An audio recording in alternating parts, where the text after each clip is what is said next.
Be me, Rebecca, 34, high school English teacher. Absolutely love my job because I get to challenge outdated thinking. Been teaching for 8 years now, always prided myself on creating an inclusive, progressive classroom environment. This year's junior class has been weird, though. Boys seem weirdly antisocial, always clustering together, avoiding any mixed gender activities. Girls constantly complaining that boys won't participate in group discussions, won't even look at them during presentations. Decide this calls for some investigation. Design anonymous survey about classroom dynamics and social interactions. Tell myself I'm being a good educator, identifying barriers to learning. Distribute it on a Friday. Tell kids to be completely honest since it's anonymous. Expect to uncover some typical teenage drama, maybe some shyness issues I can address. Spend weekend excited to read responses and implement solutions. Monday morning, sitting in my empty classroom before first period, start reading through the surveys. First few responses from girls are predictable complaints about boys being rude and standoffish. Then I get to the boys' responses. What the actual hell? First boy writes, I sit in the back corner because if I sit near girls, someone might say I was looking at them wrong or breathing on them weird. Last year, my friend Jake got suspended because a girl said he made her uncomfortable by asking to borrow a pencil. Roll my eyes. Obviously an exaggeration. Keep reading. Getting more and more disturbed by what these boys are writing. Another response. Group projects with girls are impossible. They either do all the work and then complain we didn't contribute, or they expect us to do everything and then say we're mansplaining if we take initiative. My older brother got kicked out of his college study group because a girl said he was creating a hostile environment by suggesting they meet at the library instead of someone's dorm. I'd rather get a 0. Starting to feel really uncomfortable now. These boys are painting girls as some kind of threat. Where are they getting these ideas from? Keep reading, hoping to find some reasonable responses. I don't make eye contact with female teachers or students because my dad told me even looking wrong can be misinterpreted. 3 boys at my middle school got in trouble for sexual harassment just for staring too long during presentations. I look at my desk or the wall now. This is insane. These boys have been completely brainwashed by toxic masculinity and anti-feminist propaganda. Obviously, their fathers and older brothers are filling their heads with this paranoid nonsense.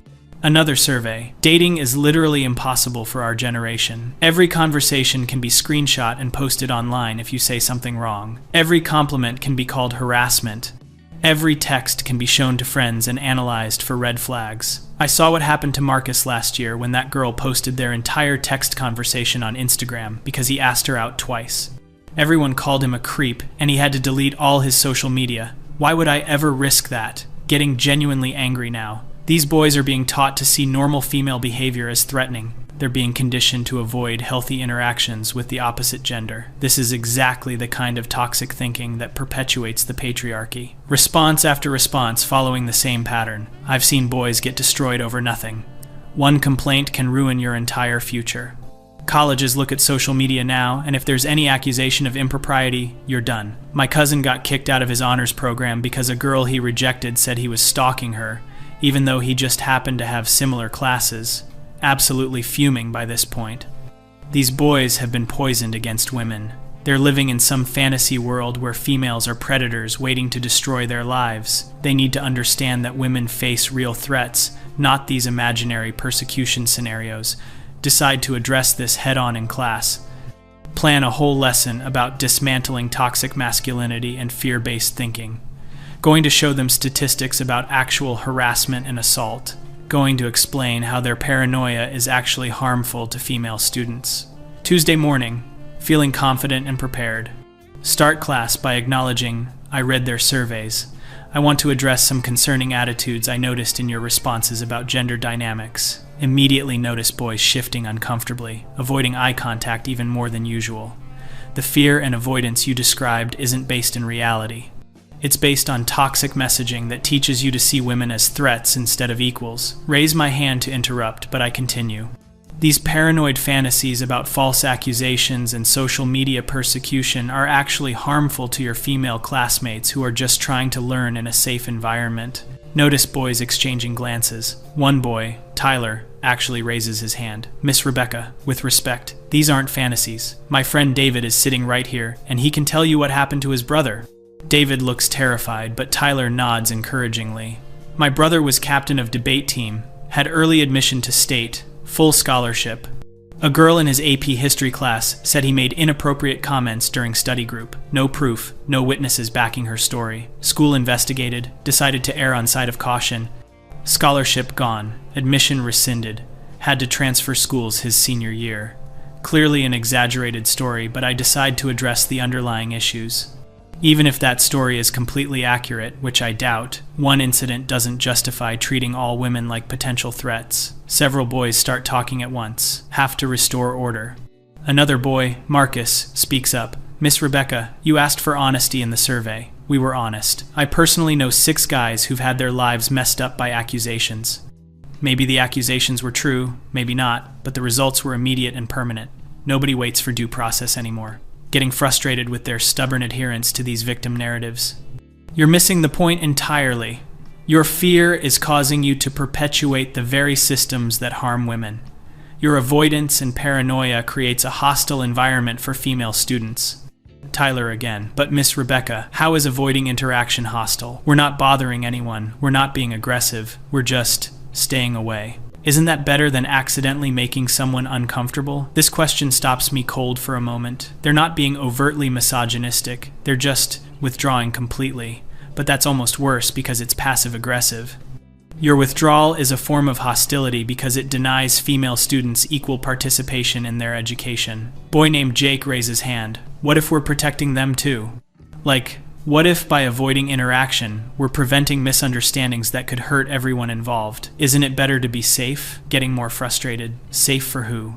You're making women feel excluded and unwelcome in their own classrooms. But, another boy chimes in, didn't you just say our presence makes them feel unsafe? So, if our presence is threatening and our absence is excluding, what exactly are we supposed to do? Pause, realizing they're actually making a logical point that I can't easily refute. But I know they're wrong, even if I can't immediately explain why. The solution isn't avoidance, it's education and respect. You need to learn appropriate ways to interact. Tyler, we tried that. That's exactly what got everyone in trouble. Being appropriate is apparently subjective. What one person thinks is appropriate, another thinks is harassment. So we decided to err on the side of caution. Another boy, plus Miss Rebecca, if we're in a group project and the girls do all the work, we get accused of being lazy. If we take initiative, we get accused of being controlling. If we suggest ideas, we're mansplaining. If we don't contribute, we're useless. There's literally no winning move, except not playing. Starting to feel like I'm losing control of this discussion. These boys have clearly rehearsed these arguments. They're probably sharing anti-feminist talking points online. You're creating a false dilemma. There are appropriate ways to collaborate. Like what specifically? Asks David. The question hangs in the air. Realize I don't have concrete examples that address their concerns. Everything I might suggest could theoretically be misinterpreted if taken in bad faith. Decide to pivot to broader principles. Look, the real issue here is that you've internalized a victim mentality that prevents you from seeing women as full human beings, murmurs around the classroom. We do see them as full human beings, says Marcus. That's why we're taking their concerns seriously. When girls say certain behaviors make them uncomfortable, we listen and adjust. When they say male attention can be threatening, we minimize male attention. We're literally doing exactly what we've been told to do, feeling cornered by their logic but knowing they're fundamentally wrong. But your adjustment has gone too far. You're overcorrecting. How do we know when we've corrected enough? Asks Tyler. Like, who decides what's the right amount of interaction? And what happens if we guess wrong? Bell rings, ending class. Boys file out quietly, leaving me standing there with a growing sense of unease. Girls stay after to complain about how hostile the boys were being during discussion. They're so defensive and weird, says Emma. It's like they hate us. Spend my planning period trying to process what just happened. Boys made coherent arguments that I couldn't easily dismantle. But I know their position is wrong, even if I can't articulate exactly why. Decide to do some research and come back stronger tomorrow. That evening, start looking up statistics and studies to counter their arguments. Instead, find articles about rising anxiety among teenage boys. Surveys showing young men feeling increasingly isolated. Studies about risk-averse behavior in academic and social settings. Data about declining romantic relationships among Gen Z. getting more frustrated because this research seems to support their claims, but I know they're misinterpreting everything through their victim lens. Decide to focus on classroom management solutions instead. Next day, announce new policy: mandatory mixed gender group assignments. To ensure equal participation and break down artificial barriers. Immediate resistance from boys. "Miss Rebecca," says Tyler, "you can assign us to groups, but you can't make us participate meaningfully. We'll just sit there and let the girls do whatever they want so we don't accidentally cause problems. That's not acceptable. You're required to contribute equally." "How will you measure equal contribution?" asks David. "And what happens if our female group mates feel like our contributions are inappropriate or unwelcome?" Realize I'm back to the same logical trap. If I punish boys for not participating, I'm forcing unwanted interaction. If I require participation, I'm putting them in the exact position they're trying to avoid. We'll establish clear guidelines for appropriate collaboration. Spend next 20 minutes trying to create specific rules. Quickly realize that any concrete guideline can be interpreted multiple ways. Boys point this out repeatedly, asking for clarification on edge cases. Marcus raises hand. "Miss Rebecca, what if I suggest an idea and my female groupmate says it made her uncomfortable? Do I get in trouble for making the suggestion, or does she get in trouble for refusing to engage with the idea?" Another impossible question. Either answer reinforces their point about no-win scenarios. "You're overthinking this. Just be respectful." But how do we know if we're being respectful if we can't ask for clarification without that question itself potentially being disrespectful? Class ends with me feeling completely frustrated. Boys have somehow turned every attempt at guidance into evidence supporting their position. Girls are frustrated because boys aren't engaging. Everyone's unhappy and I don't know how to fix it. Over the next few weeks, try different approaches. Bring in guest speakers about healthy relationships. Boys listen politely, ask no questions, make no comments. Assign reflection essays about gender dynamics. Boys write perfectly appropriate but completely superficial responses that reveal nothing. Meanwhile, classroom atmosphere gets worse. Girls start complaining more loudly about feeling ignored and excluded. Boys become even more withdrawn. Academic performance declining because group work isn't functioning. Decide to try one-on-one conferences with some of the boys. Call Tyler in during lunch. "I want to understand your perspective better. Help me see where you're coming from." Tyler seems surprised by the non-confrontational approach. "Miss Rebecca, it's not that we hate women or want to exclude them. It's just that the stakes feel really high now.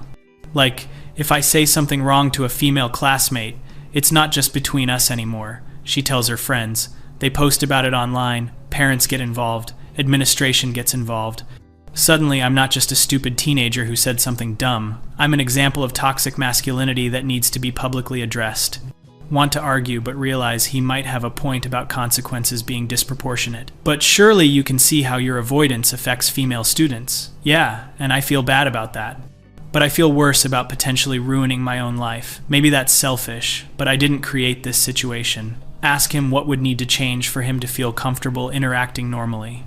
"Honestly, I'd need to know that minor social mistakes wouldn't become major life consequences. I'd need to know that if I accidentally say something that bothers someone, we could just talk about it privately and move on. But that's not how things work anymore." Similar conversations with other boys reveal the same pattern. They're not necessarily wrong about the consequences being severe. They're just prioritizing their own risk management over female students' social needs. From their perspective, they're being rational. Start to realize that my usual approaches aren't working because boys aren't being irrational. They've done a cost-benefit analysis and decided avoidance is optimal. Attacking their logic isn't effective because their logic isn't actually flawed. Weeks pass, situation doesn't improve. Receive email from principal asking about complaints from parents. Apparently girls' parents are saying, "Boys in my class are creating hostile environment." Boys' parents are saying their sons are being unfairly pressured to interact in ways that make them uncomfortable. Called into meeting with principal and guidance counselor. Explain situation. Show survey responses. Principal reads through them, looking increasingly concerned. "Rebecca, these responses suggest a significant breakdown in normal social development. These boys are describing extreme risk-averse behavior that goes beyond normal teenage awkwardness." Guidance counselor nods. "I've seen similar patterns in other classes. Boys who refuse to participate in any mixed-gender activities, avoid eye contact with female staff, choose to fail assignments rather than potentially interact inappropriately. Principal continues, while I understand your frustration with their attitudes, we need to acknowledge that they're responding rationally to their perception of risk. If we want different behavior, we need to address their risk assessment, not just criticize their conclusions. Feel like everyone's missing the point, but their risk assessment is based on exaggerated fears and anti-feminist messaging. Principal looks uncomfortable. Rebecca, I've reviewed several incident reports from the past few years.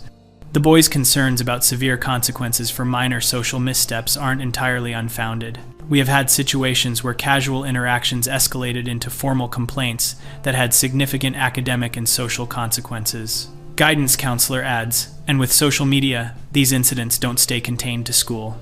Students are dealing with public shaming and permanent digital records of teenage mistakes, starting to feel like I'm the only one who sees the bigger picture. So we're just going to validate their paranoia instead of teaching them to navigate normal social interactions? Principal, we're going to acknowledge that their concerns have some basis in reality while working to create an environment where appropriate interaction feels safer. That might mean adjusting some of our policies around complaint resolution and social media consequences. I realize with growing horror that my administration is essentially siding with the boys. They're treating the boys' avoidance as a reasonable response rather than a problem to be fixed. Over the following weeks, watch as principal implements new policies. Conflicts between students now handled through mediation rather than punishment. Social media policies updated to address harassment of students for alleged inappropriate behavior. Clearer guidelines for what constitutes actionable versus non-actionable complaints. Boys in my class start participating slightly more, but still remain cautious.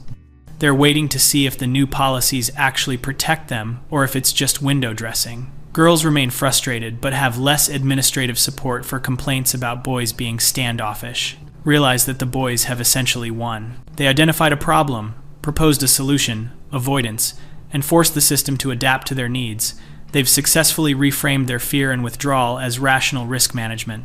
Now the burden is on the school to create an environment where they feel safe to participate. Months later, reflecting on how this all played out, boys never changed their fundamental assessment of risk.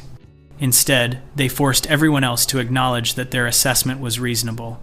They didn't overcome their fear. They made their fear everyone else's problem, and it worked. Most frustrating part is that they did it without ever being openly confrontational or disrespectful. They just calmly explained their position, stuck to their boundaries, and waited for adults to solve the problem. They turned their victimhood into a form of power. Girls in my class gradually adapted to the new dynamic, learned to work around boys' limitations rather than challenging them directly, formed their own study groups, did their own networking, stopped expecting male participation in mixed activities, essentially created parallel social structures. End of school year, reviewing how everything went. Test scores didn't significantly decline despite reduced collaboration. Discipline incidents involving gender conflicts dropped to nearly zero.